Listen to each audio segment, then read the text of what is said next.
Good evening. Welcome, everyone. Thanks for your patience, and we're glad to have you here this evening with us for another Rare Book School evening lecture. This evening, our special guest and lecturer is Kinohi Nishikawa. And Kinohi is an associate professor of English and African American Studies at Princeton University. His first book, Street Players, Black Pulp Fiction in the Making of a Literary Underground, was published by the University of Chicago Press in 2018. He is currently working on a project that considers how cover and book design has influenced the production and reception of modern African American literature. And that just sounds fantastic to me. But the subject for tonight's talk is what you've all been waiting for. The talk, From Poet to Publisher, reading Gwendolyn Brooks by Design. Take it away, Kinohi. Thank you, Michael and Rare Book School, for the invitation to speak with you this evening, Robin and Barbara for their organizational support, and everyone in the virtual audience for your attendance at this talk. I send special greetings to this summer's class of fellows and students who are conducting work under difficult, but I hope ultimately rewarding circumstances. Book history, textual criticism, and the study of rare books have a tremendous amount to learn from this moment. Where can book history intersect with the burgeoning movement to support Black-owned bookstores? How do we practice anti-racism in bibliographic description? And what might it mean to hold the institutions that define the rare in rare books to anti-racist account? Acquisitions, cataloging, and outreach, yes. But what about dealers' descriptions, appraisers' valuations, and not least, scholars' self-justifying canons? My talk this evening is a small contribution to this ongoing effort, one whose significance has been underscored by the events of this summer. At stake for me is historicizing one poet's life's work not by predetermined literary periodizations, but by at-hand empirical methods. At hand because they are accessible and teachable, and empirical because they require tactile observation and engagement. These are methods the poet herself upheld throughout her career. So you might say this talk attempts to honor Gwendolyn Brooks as a theorist of the book. The United States had just entered the closing phase of war when Harper and Brothers published Gwendolyn Brooks's debut poetry collection on August 15th, 1945. Though Japan had announced its surrender the day before, the signing of the documents making it official was still a few weeks away. A street in Bronzeville mirrored this uncertain timing. On the back of the book's dust jacket, underneath the poet's photograph and biographical sketch, is a message punctuated by Brooks's signature. It begins with an anonymous soldier's harried dispatch. Remember, when you read laudatory accounts of us in the newspapers, that killing Japs wins Hill 250, not victory necessarily. Brooks is then quoted as saying, "That is the unhappy warning we have from an infantryman in New Guinea, a soldier who, like others and others and others, has not found it pleasant to watch men he laughed with fall about him, abruptly crumpled dreams. No, the war is not yet won, nor should we dare breathe deeply till every act of hostility has come to an end." She counsels that buying extra war bonds is the surest means of speeding the end of the war and guaranteeing future personal advantages as well. Brooks could not have known the end of the war was near when this message was drafted. Then again, the words likely were not hers to begin with. The message is at odds, tonally and stylistically, with several of the collection's poems. The sardonic Negro hero, for example, begins, "I had to kick their law into their teeth in order to save them," and proceeds to reflect on a Black soldier's sacrifice for a country that would rather die than accept him as a full-fledged citizen. The 12-poem sequence, Gay Chaps at the Bar, meanwhile, describes Black soldiers returning from the front, men who, having survived the war, confront a different kind of enemy in their backyard. Still, we remark on patriotism, sing, salute the flag, thrill heavily, rejoice, for death of men who too saluted, sang. But inward grows a soberness, an awe, a fear, a deepening hollow through the cold. Throughout A Street in Bronzeville, the dream of victory abroad is undercut by the persistence of discrimination at home. Eschewing celebratory rhetoric, Brooks advances what Von Raspberry calls a litmus test for official wartime claims made on behalf of the liberal democratic order. Her servicemen are haunted not by the horrors of war, but by what they discover coming back. Though the personality on the dust jacket may have been incompatible with the poet of these lines, Harper probably calculated that casting Brooks, a working class mother from Bronzeville, a Black neighborhood on Chicago's South Side, as a supporter of the war effort was the best way to sell copies of the book. Advertising for war bonds, too, would have helped Harper justify using scarce paper resources to continue printing books for leisure reading. For her part, Brooks, like many a first-time author, may have concluded that getting into print required concessions to her publisher, including signing off on publicity from the marketing department, which would have been responsible for the dust jacket. As critical of the country's treatment of Black soldiers as her poetry was, Brooks had to shore up support for the armed services on the domestic front in her book. However, even this show of support became outdated once Japan's surrender was finalized on September 2nd. Just a few weeks old, A Street in Bronzeville was already due for a reprint, one in keeping with a peacetime milieu. On October 22nd, Brooks wrote to her editor, Elizabeth Lawrence, about seeing the book's new dust jacket. What was my great delight not so long ago to come across A Street in Bronzeville in its second edition. As you can imagine, I stared at those words a very long time. The back of the cover is grand. It's no coincidence that Brooks focused on the back, for that is where the only discernible change had been made. In place of the war bonds message are 4 blurbs under the banner critical acclaim. Rackham Holt, J. Saunders Redding, Carl Van Vechten, and Buckland Moon praise Brooks's command of poetic language and ear for detail. Yet as much as the accolades please Brooks, their effect is to inscribe her in benign, accommodating terms. As Holt puts it, she reflects her own people in particular and speaks for all people in general. Breezing over the paradoxes of citizenship that Brooks's poetry locates in the distance between Bronzeville and the nation, the blurbs fold the book into familiar terms for the white reception of Negro literature.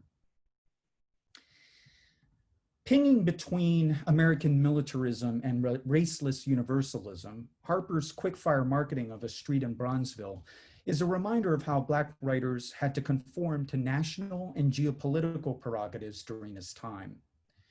The 2 jackets presage the Indian American novelist JHUMPA LAHIRI's own experience in the publishing industry decades later.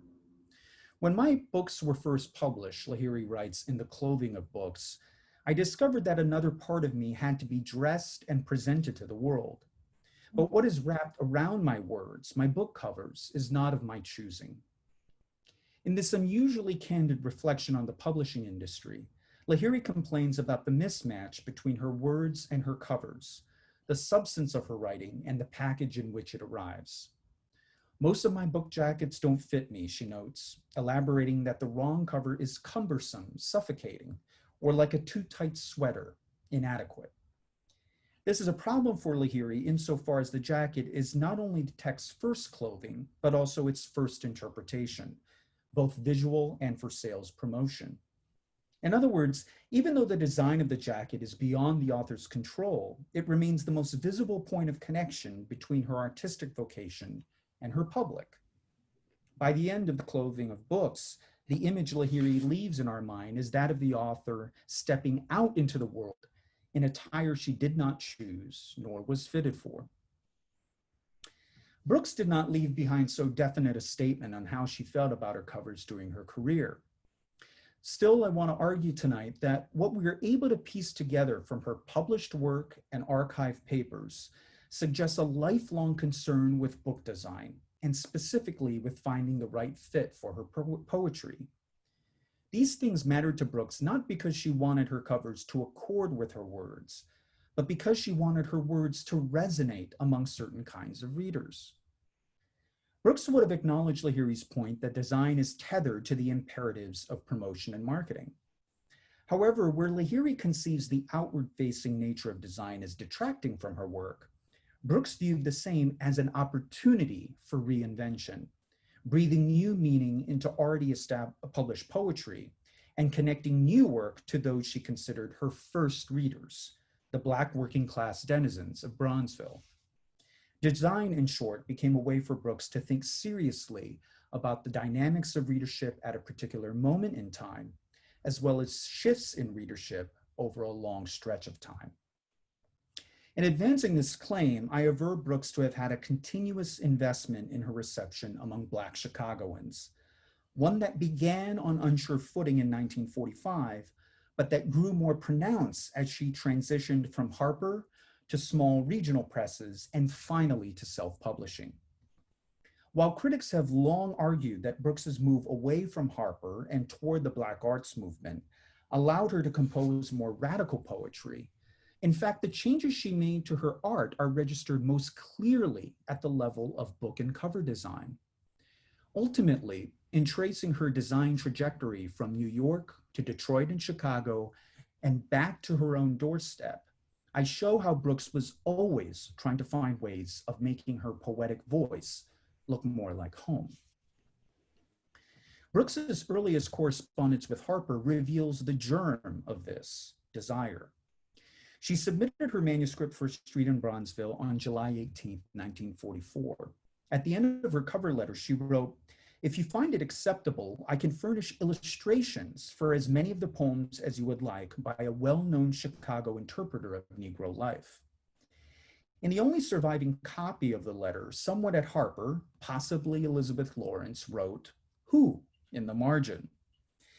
We do not know if Brooks answered the question or whether it was asked of her directly, but the fact that this unpublished poet in search of her first book contract broached the topic cannot be ignored.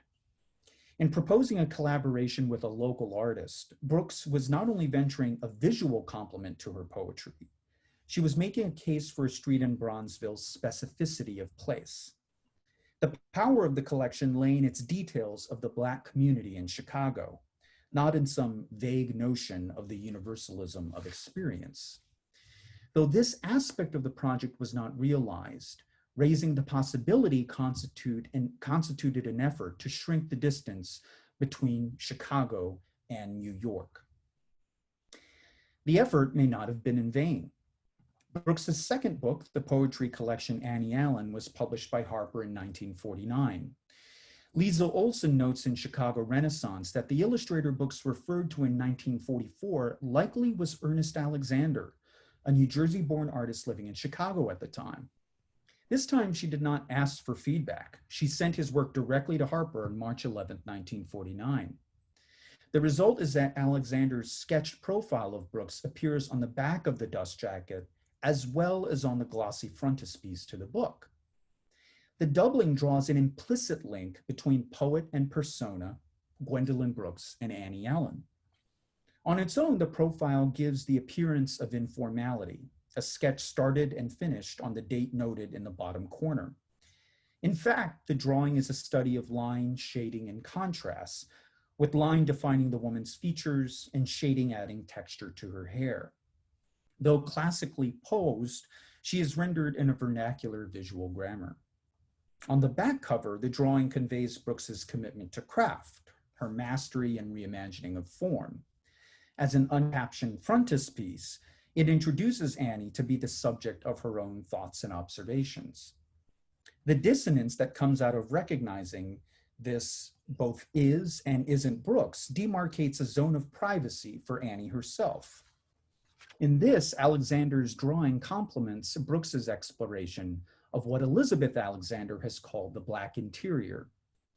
For although uncareful readers might approach the volume as the story of a Black girl they already know, Alexander's double drawing suggests Annie Allen, traversing the boundary between art and life, contains multitudes. Though Annie Allen earned the 1950 Pulitzer Prize in Poetry, the volume was not a commercial success. In fact, Brooks's royalty statements reveal modest sales across her Harper books. The question of how to market Brooks must have loomed large at the company. On one hand, her work came out of the same milieu about which fellow Harper author Richard Wright wrote his best-selling novel, Native Son. Something of that book's gritty social realism can be seen in A Street in Bronzeville's jacket, which features the title and poet's name in bold sans serif type, set against an illustration of a brick wall cast in shadows. Yet the tortured externalization of racial angst in Wright's hard-boiled prose was always going to be a misfit for Brooks. So the company went in a different direction for Annie Allen. Here, hand-drawn textual elements are set against a pink background and organized above and below a floral drawing. The design is framed by darker borders whose corners are anchored by ornaments. This obviously gendered approach did not spur sales either, so Harper combined realism with decoration in the jacket for Brooks's novel Maud Martha. In the illustrated part of the cover, an illuminated house is set against the tightly packed kitchenette buildings that make up the larger South Side neighborhood. As if to underscore the shabbiness of that locale, the cover is colored in a dark, even muddy brown. The textual information is hand-drawn, accentuating the intimacy of this domestic setting. But with only the title and poet's name illuminated, the effect is still one of Maud Martha standing out from her surroundings, white contrasting with brown, rather than a probing of the Black interior. When gender, Brooks versus Wright, was not a clear point of comparison, Brooks saw her books compete with white writers' work on adjacent topics. Here, though, when it came to marketing, racial particularity was more comfortably assigned to whites. In 1960, Shirley Smith designed the jackets for Brooks's The Bean Eaters and Harper Lee's To Kill a Mockingbird. Striking in its simplicity, the design for Lee's novel is iconic. The image of a tree bent with age, combined with a rich reddish-brown backdrop, evokes the strange fruit of racial prejudice in the Deep South. The Bean Eaters likewise show Smith's penchant for perspectival flatness. In this case, however, the decorative elements yield a less compelling vision. Doilies. Now, while that sense of delicate old age could relate to the title poem's wizened figures, it does not capture the feeling of protest behind poems such as A Bronzeville Mother Loiters in Mississippi, Meanwhile a Mississippi Mother Burns Bacon, and the last quatrain of the Ballad of Emmett Till. This diptych speaks to how the brutal murder of the Chicago teenager by white vigilantes in Mississippi on August 28, 1955, galvanized the civil rights movement. To be sure, Brooks's mode of protest is not an outward expression of rage. Jacqueline Goldsby argues that in this sequence, Brooks sidesteps the mass media coverage of Till's death to present an alternate vision, the quietness of maybe Till Bradley's grieving the loss of her son. And so, unlike the photographs exposing Till's corpse or showing his mother's tear-streaked face, Brooks's domestic scenes mean to reveal the secret of her private suffering. Smith avoids the seduction of documentary truth, and her design does evoke the domestic. But one cannot shake the feeling that Lee's novel, instead of The Bean Eaters, received the more apt treatment. Instead of Bradley's interiority, we are left with the back flap's banal observation that Miss Brooks' voice is that of a poet always. Her concern is with the human fact, the universal truth. Now, there was one exception to Brooks's modest sales, Bronzeville Boys and Girls, a 1956 children's book illustrated by Ronnie Silbert. In this case, Brooks's poetry seemed to match Harper's desire for marketability. Composed in the first and third person voice, Brooks's vignettes embodied the perspectives of children who live in her South Side neighborhood. the playmates of her son and daughter, Henry and Nora, to whom the book is dedicated. Yet correspondence between Brooks and Harper reveals that the production of Bronzeville Boys and Girls was contentious. In addition to explicit disagreement concerning royalty rates, there was muted discord in the initial choice of illustrator, Garth Williams. In one sense, the American-born English-raised Williams was an ideal pick, having illustrated E.B. White's Stuart Little, White's Charlotte's Web, and the reissue of Laura Ingalls Wilder's Little House on the Prairie series, all for Harper. Williams' illustrations made an indelible impression on children, and the long life of his reprints indicates that they did the same for generations of readers. However, his bucolic portfolio may not have been suitable for a picture book set in a Black neighborhood in Chicago. Children's books editor Ursula Nordstrom, who had given Williams his first commission, was hardly reassuring. "I'm glad you like the work of Garth Williams," she wrote Brooks. "We certainly wouldn't want pictures of pickaninnies in a Harper book." That this slur for a Black child, used more commonly in the South, came up in their exchange suggests a representational minefield of which Brooks would have been acutely aware and to which Nordstrom was not so attuned. As it turned out, Williams did not end up working on the project, but his replacement brought a more diverse outlook to the table. Born in Washington, D.C., Ronnie Solbert had graduated from Vassar in 1946 and went on to earn her MFA from Cranbrook Academy of Art in 1948. In 1950, she moved to New York and studied in African-American artist and printmaker Robert Blackburn's Creative Graphic Workshop. After that apprenticeship, Solbert pursued parallel careers, first in creating abstract expressionist paintings and prints, and second in freelance illustrating children's books and magazine stories. Her first illustrations were for books by Jean Merrill, to whom Solbert would remain a devoted companion for 50 years. This was to be Solbert's first commission for Harper, but her time with Blackburn likely made Solbert a unique choice out of all illustrators, a white artist who understood the stakes of racial representation. The result is a sensitive portrayal of urban youth that, in keeping with Brooks's voice, is realistic not on the level of social facts, but in the realm of the familiar and intimate.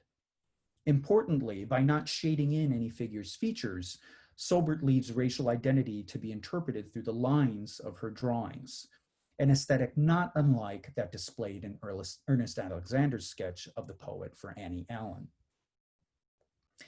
Now, even though this was Brooks's most successful title with Harper, it was upstaged not long after publication by another children's book, this one written and illustrated by Garth Williams. In 1958, Harper published his children's book about a love that develops between a white female rabbit and a Black male rabbit, which ends in their happy nuptials in the forest. The obvious allegorical meaning of the rabbit's wedding drew the ire of some white readers in the South. In Alabama, for example, the White Citizens Council of Montgomery attacked the book for promoting racial integration at the height of the civil rights movement. The director of the state's public libraries did not bow to public pressure to ban the book, but she did order it put on reserve, taking it off open shelves. Harper issued a statement on Williams' behalf, arguing that the rabbit's wedding bore no political significance and that the color contrast only came from the idea, in a nod to his upbringing on a farm, that a white horse next to a Black horse looks very picturesque. In short, the book was not written for adults who will not understand it because it is only about a soft, furry love and has no hidden messages of hate. Was he being serious or tongue-in-cheek? Williams' statement left enough room to plausibly disavow race and why it mattered to his story. Harper once again fell back on appeals to universal feeling. Now, in 1967, Brooks attended the second Black Writers' Conference at Fisk University in Nashville, Tennessee, a major gathering of figures associated with the Black arts movement. That event, combined with the lingering effects of Elizabeth Lawrence's retirement from Harper in 1964, convinced Brooks to leave the New York publishing scene and work instead with independent Black-owned small presses in Detroit and Chicago. The move entailed a decisive shift in readership, as Detroit's Broadside Press, founded by Dudley Randall, and Chicago's Third World Press, co-founded by Don Lee, later Haki Madhubuti, Carolyn Rogers, and Jewel Lattimore, later Johari Amini, were committed to producing print media for the Black reading public. Critics have taken that move to mean Brooks changed the way she wrote poetry, becoming more radicalized as she sought to engage Black readers directly. Fisk, in George Kent's off-cited account, would initiate a fundamental change in the poet's consciousness, her commitment to art and audience, and her perception of the Black situation in America. Yet, as Liesl Olson observes of the arc of her career, Brooks was political from the start, her poetry often confounding the very white readership that purchased it and attended her readings. So Fisk, while important to her sense of what was possible, may not have entailed such a momentous break with the past. Indeed, what I will show is that the opportunity presented to her by the Black arts movement was not to write a different kind of poetry, but to align her book's designs with the Bronzeville she knew and loved. Published by Broadside Press in 1969, Brooks's chapbook Riot was conceived in response to the disturbances in Chicago after the assassination of Martin Luther King in 1968. This source of inspiration may have sounded like a radical turn for the poet, whose Harper packaging registered nary a hint of civil rights agitation. However, in style and substance, the collection's verse is not worlds away from her previous work. For example, the opening poem Riot zooms in on the moment when John Cabot, a materialistic white man from the suburbs, finds himself overwhelmed by urban revolt. But in a thrilling announcement, on it drove and breathed on him and touched him.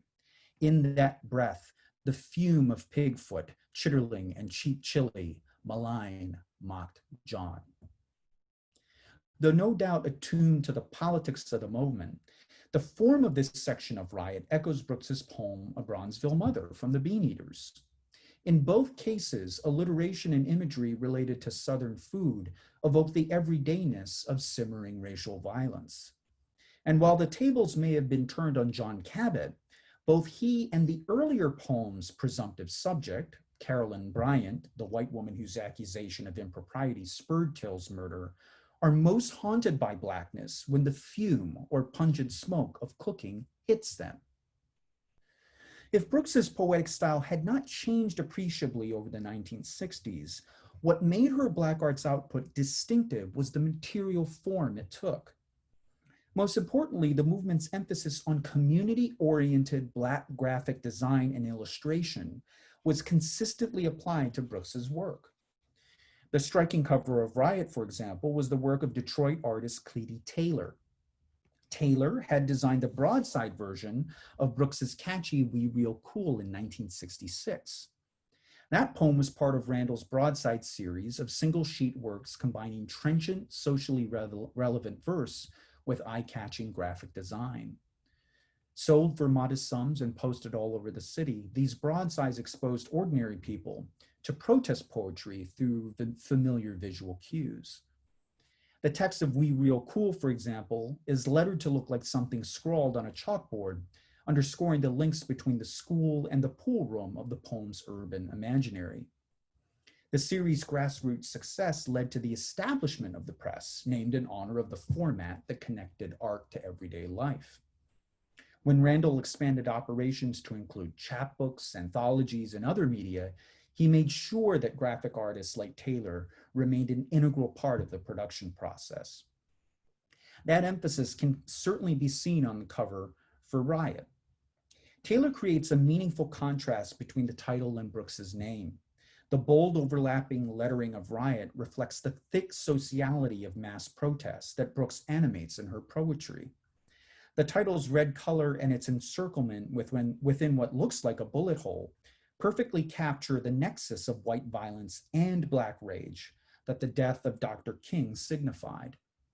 In a letter to Brooks, Randall described Taylor's design choices as crazy tilted red letters contained in a balloon that she had moved all over the cover to find its most effective place.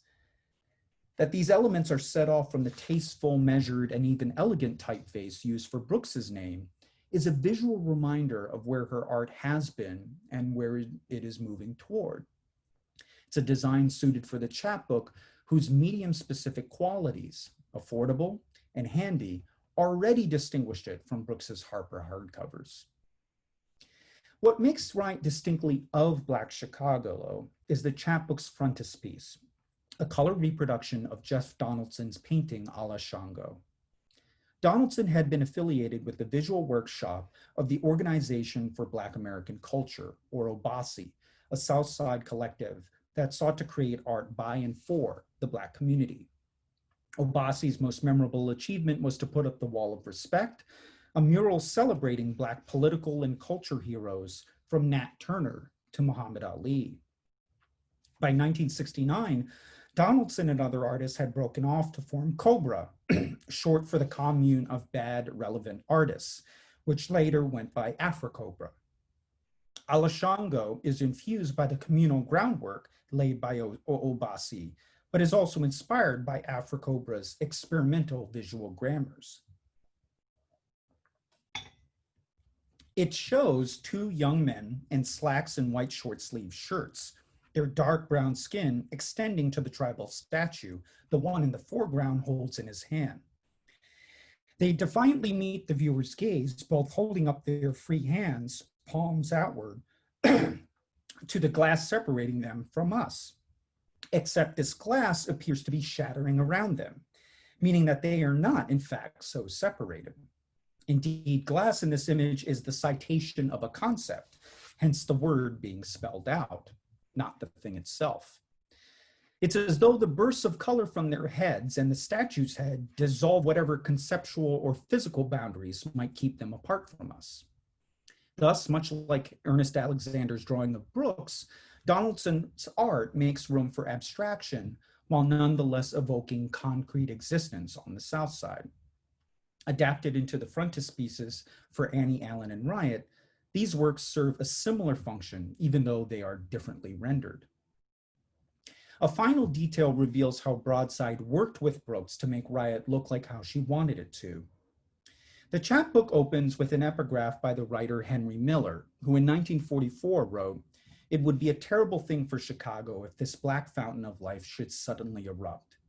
After a friend reassures him that would not happen, Miller concedes, maybe he's right. Maybe the Negro will always be our friend no matter what we do to him. The prose appears in white ink on a black background. Turn the page, and the reader sees a la Shango to the left and a careful redesign of the cover on the title page. In a clear repost to Miller's wartime reassurance of white racial security, Riot announces Black Chicago will be friendly no more. In an interesting twist, to pull off the effect of the cover's shot,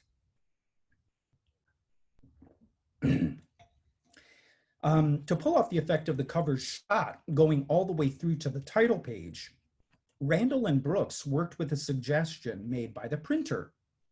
Something about the original title page design and the way the leaf was folded frustrated Randall.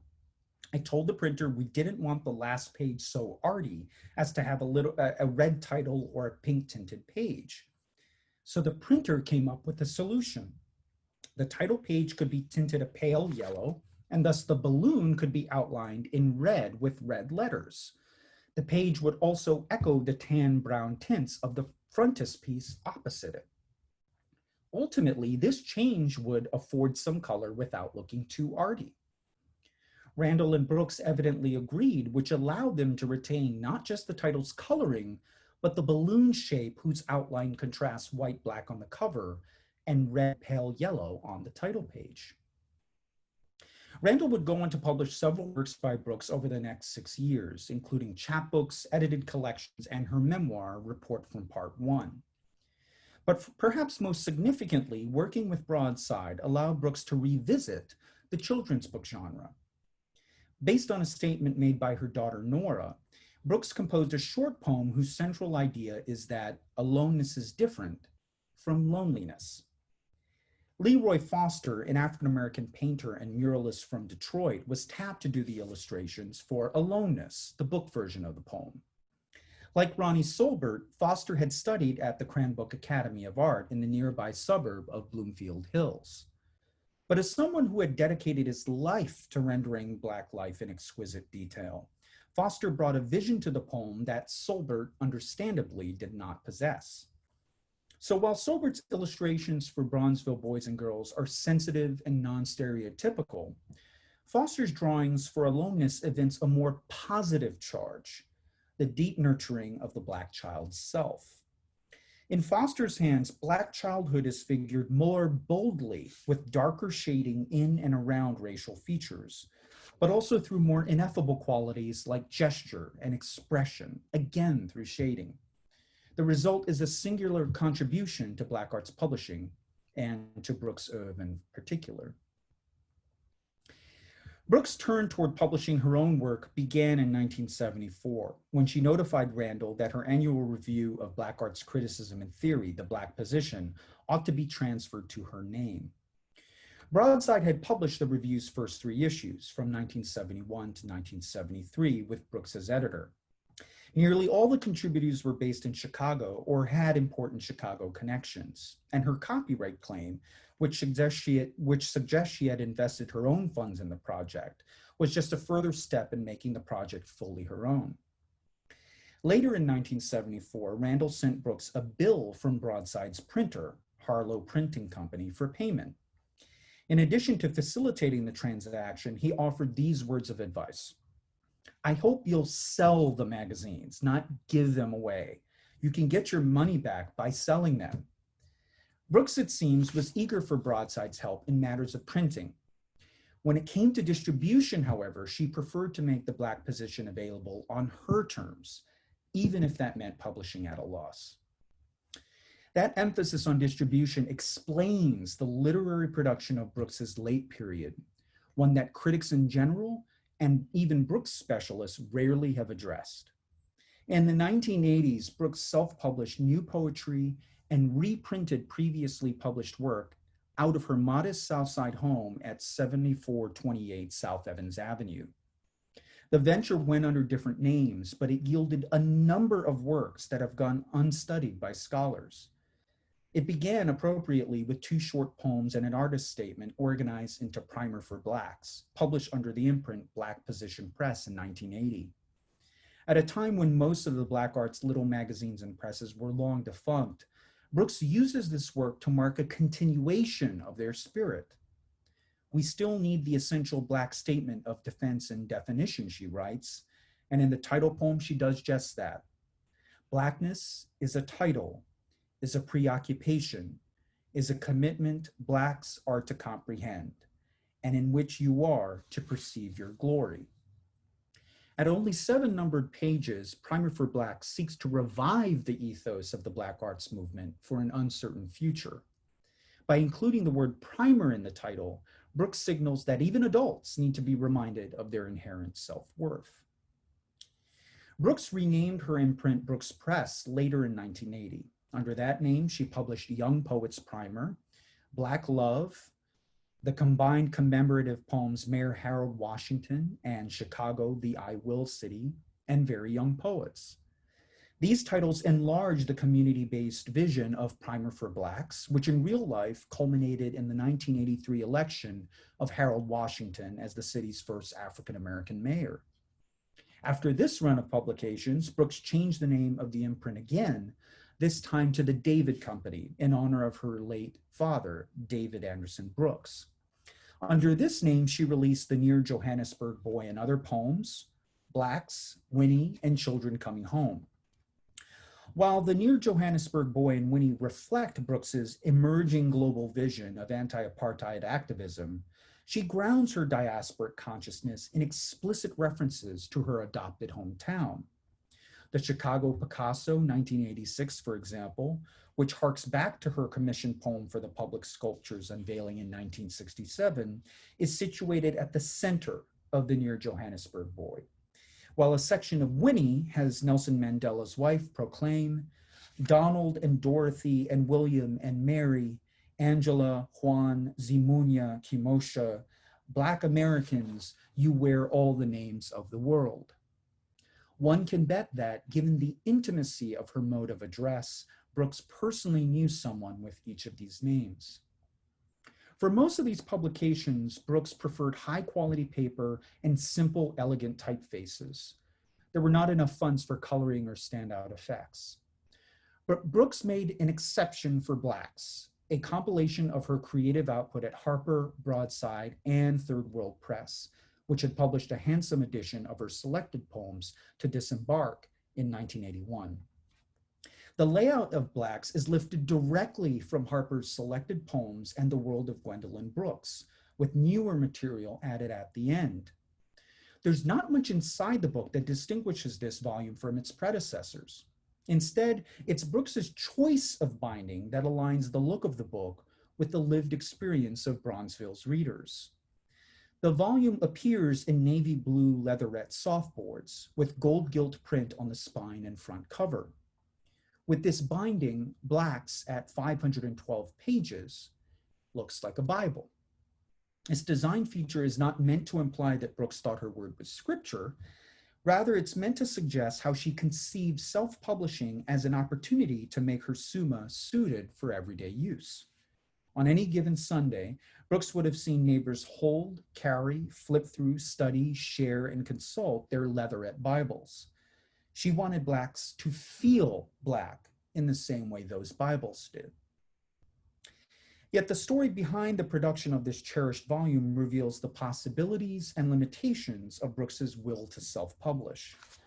Correspondence with Madhubuti from the summer of 1990 shows that, as with Broadside, Brooks had asked Third World Press to facilitate her relationship with its printer. Clarifying where the David Company stood in relation to Third World Press, Brooks wrote, "Just a printing service, not distributing." This led to a strained exchange where Brooks wrote Madhubuti as both client of his printer and distributor of books to him. Although I don't want a distributor, any kind of distributor, I want to suggest that you keep a larger number of copies of Blacks in your bookstores, followed up by, incidentally, I hope I'll be able to come to your printer not only with book manuscripts, but with orders also for brochures and broadsides, as with Harlow Printing Company. The friends' disagreement culminated in Brooks outlining what Detroit's Harlow had offered her and what she wanted from Third World Press. My choice of binding, my choice of paper, my choice of print. In general, clear Black print, not faded, as in your latest Diop book. If Madhubuti could not facilitate her choice in these matters, and if he wanted Third World Press to do more than mere printing, then Brooks would take her business elsewhere. Her terms were non-negotiable. Tell me frankly if you do not want me to choose my own paper, thick, beautiful, acid-free, print and binding. This was always a part of the freedom I loved about publishing my own books. It is freedom I do not intend to give up. A terse letter from August suggests Brooks pulled the David Company's titles from Third World Press's printer altogether. I'll manage the printing of the rest of my books, Brooks said, hoping that she and Madhubuti would not try to become really serious business associates. But by November 1990, Brooks was willing to compromise, asking that her books remain advertisement-free except for possible announcements of her own titles, and that the copyright page would direct reprint permissions requests to her post office box. Brooks offered the catalog to Madhubuti. In return, she accepted an option to collect 15% royalty on 3,000 copies of Blacks, the production costs for which Third World Press would assume. When Third World Press published Blacks the following year, it retained Brooks's original design elements and referred to it as the fifth printing. However, shortly thereafter, the press switched to a more financially sensible glossy softcover format while raising the price of the book to $19.95. This is the version of Blacks most readers today are familiar with. It's the version that was able to survive the contingencies of the moment, though in doing so, it had to leave behind what made it look like a product by and for Black Chicago. Yet even this transfer did not have the final say on Brooks's commitment to designing books for ordinary readers. She scrounged up the funds to publish one last book through the David Company. Like Bronzeville Boys and Girls 35 years earlier, Children Coming Home shifts between the first and third person voice as it relates the experiences of different kids on the South Side. Though lacking illustration, the book's cover approximates the black and white marble design of a composition book.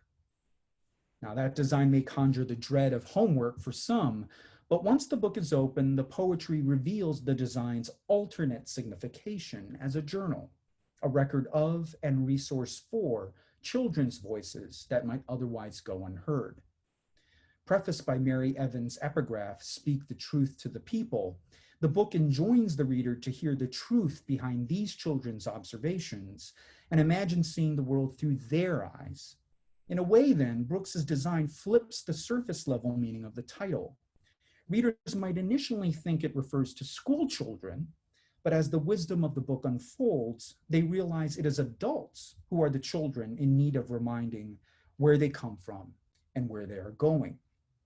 With this final collection of poems published during her lifetime, Brooks had come full circle, from acceding to Harper's wartime plans for a street in Bronzeville to designing a book front to back for Bronzeville itself. Over a career spanning 4 decades, Brooks proved remarkably consistent in the way she used enjambment and alliteration to convey Black people's depth of observation and experience in poetry. What delineates the various stages of her career, then, is not a change in her poetic technique or a shift in her thematic focus, much less some radical turn in her politics.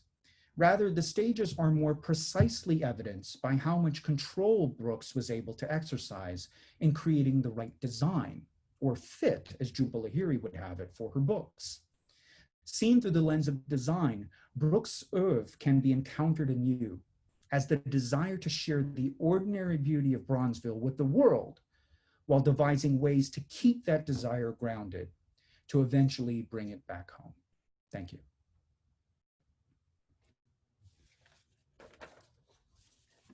Wow, that was fantastic. Stunning lecture, and I just am so grateful to be here to start the Q&A off for it.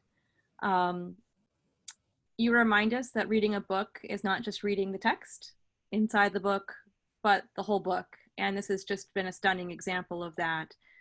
I'd like to kick off the questions for tonight with one of my own, and if you would, Kinohi, could you talk about how this gradual move to artistic control compares with some of the scenarios that earlier Black writers faced? I'm thinking of Nella Larson and Knopf and her publications. And I'm also thinking of Paul Laurence Dunbar and Margaret Armstrong and things like Candlelight in Time and the use of photography, which is a bit controversial. What was open to them? What were the possibilities open to those writers at the time? And how did the choices that they made, or other writers generally, preceding Brooks, compare to the moment she found herself in? That's a great question. And in some respects, that is the question of my book project, which aims to figure out exactly what design afforded to Black writers and what it precluded. And the way I approach the question is this: I think self-publishing is really the crux of the matter for Brooks. That though she got off on a pretty good start in terms of critical acclaim, in terms of seeing A Street in Bronzeville and Annie Allen and to a certain extent, The Bean Eaters receive critical applause. I'm not saying she wasn't satisfied with that, but if you look at her archived papers, and if you see the trajectory of her work through the lens of design, you understand that it wasn't enough. In other words, getting that critical acclaim wasn't the be all and end all for Brooks. And so the other figures you mentioned there have different trajectories, but I think similar realizations about the importance of self-publishing at some point in one's career. That's certainly the case for Dunbar. It was obviously the case for someone like David Walker, whose self-publishing venture produced some of the most radical Black graphic design and typography we see in the 19th century. But it's all about the different journeys that novelists and poets find themselves on, and the degree to which they weigh commercial success, critical acclaim. Those two things are not always the same thing. Brooks enjoyed critical acclaim, but not necessarily commercial success. And speaking to readers who ultimately they wanted to speak to, namely Black readers like themselves. And the question of how to get their books or poems or pamphlets or broadsides into the hands of Black readers is something that quite often took these writers away from commercial publishing. And when it wasn't self-publishing, it was through more accessible formats such as periodicals, which had at least a more plausible chance of getting into the hands of Black readers, to refer to Larson. So self-publishing is just one of the many strategies that authors use to try to bring their work into the hands of Black readers like themselves. Wonderful. Gosh, thank you for that very thorough and helpful response. We have another question. This one is coming from Susan Gilmore, and she asks, what's your take on the Faith Ringgold's illustrations for the posthumous issue of Bronzeville Boy and Girls? Wonderful. The multimedia artist and painter Faith Ringgold was commissioned by the Brooks estate to provide new illustrations for Bronzeville Boys and Girls in 2007. I'm looking around my office because I have it around here somewhere, but I'm not gonna, you can certainly look it up for yourself. But this is an important epilogue to my lecture insofar as it shows the continuing life, the afterlife of reprints that I think Brooks's daughter, Nora Brooks Blakely, is honoring by sort of breathing new life into a book with illustrations that are more directly speaking to the experience of Black children today. And so that came out in 2007, still published by Harper, but it reflects an acknowledgement that Solbert's illustrations perhaps were not enough for the time that we're living in now. And so I absolutely love that collection, that edition. For those of you who don't know, Ringgold is the mother of media theorist and professor Michelle Wallace. So there's kind of a really interesting genealogy of Black visual culture and Black feminist art that you can kind of track between Ringgold, Wallace, and Brooks and Nora. But that's just part of the lovely thing that that edition affords to readers today. So I absolutely love that one. Thank you. I think we have time for one more question, although I'm sure we would like to ask many more. This question comes from Chris Dingwall, who asks, well, first he comments, thank you for the amazing talk. He said he loves the attention to Brooks's attention to book design and to publishing. And he asks, can you speak more about how and where she envisioned her books being sold and read, particularly in connection to your initial remarks about Black bookstores? So if you could take that on, we'd be grateful. Thanks for that question. This is something I want to, this is a question I want to pursue more fully when we can all travel again and I can make a trip to Chicago. So Dudley Randall warned her, you know, you actually have to sell the magazine in order to make this viable. And we do have evidence of Brooks turning around and using third world presses printer and then offering the things that were printed to Haki Maruburi to sell. I think when it came to her self-publishing enterprise, much of the distribution amounted to Brooks herself sending her books to local Black bookshops, including Third World Press's storefront. And I will say this, to presenting copies of her own books at community events free of charge. Brooks, for purposes of time, I cut out the section where I talked about Brooks's commitment to writers' workshops in Chicago, particularly after that Fisk conference. And although she did participate in workshops earlier in her career, and these workshops were really a kind of essential aspect of who she thought she was writing poems for and producing books for. So she would have had her books with her at these workshops, and knowing Brooks herself, she would not necessarily have insisted on, paying the cover price for anything. So many of these rare editions come with her signature because she's presenting copies to friends, associates, and kids around the neighborhood. So in the rare books market, if there are any dealers on board here, part of the reason why you have a relatively high number of copies with Brooks's signature is that she's bringing these with her to community events. It's not just professors who are asking for her autograph. She's bringing these books with her to community events and signing them, to giving them to friends, to kids, to people she's teaching.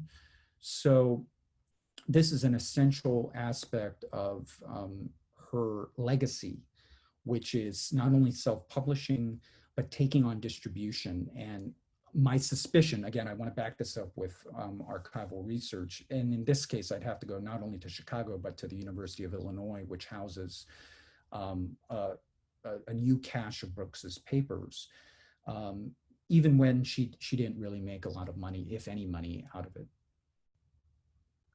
Wow. Well, thank you. This has been a fantastic talk. We are recording this talk, so it will be available on Rare Book School's YouTube channel. And I'm sure that many people will watch it again if they've been watching it this evening. And I just want to say again, this has been splendid. You've really opened our eyes. You've opened my eyes to a very exciting history. And I think we look forward to pursuing this more and building our collection at Rare Book School further in these areas. Thank you again.